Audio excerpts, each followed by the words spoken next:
47 година е било тихо. Точно така. И София е била много по-малка.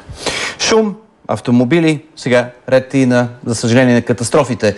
Често при пътни инциденти настъпват спорове. Кой е отнел предимството на някои от участниците в движението? Понякога стигат до бой. Точно така, това е много важно и го илюстрира един пример.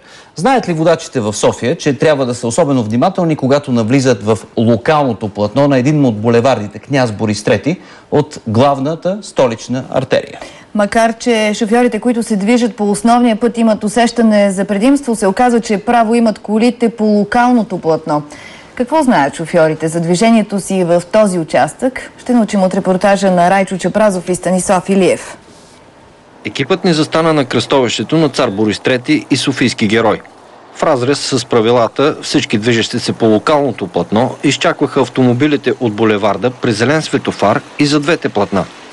Раздел 11 от Закона за движение по пътищата урежда този проблем с член 48, който гласи: на кръстовище на равнозначни пътища водачът на пътно превозно средство е длъжен да пропусне пътните превозни средства, които се намират или приближават от дясната му страна, а водачът на нерелсово пътно превозно средство е длъжен да пропусне релсовите пътни превозни средства, независимо от местоположението и посоката им на движение.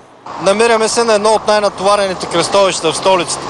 Само за 30 минути тук нашия екип стана свидетел на не по-малко от 40 нарушения.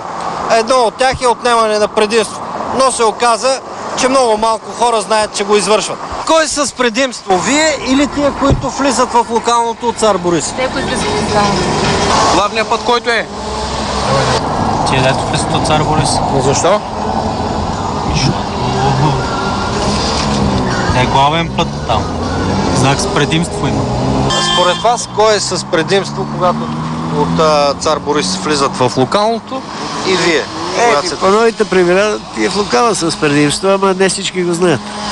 А ето и част от нарушенията на шофьори и пешеходци. Спиране в зоната на пешеходна и велосипедна алея. Спиране на релсов път.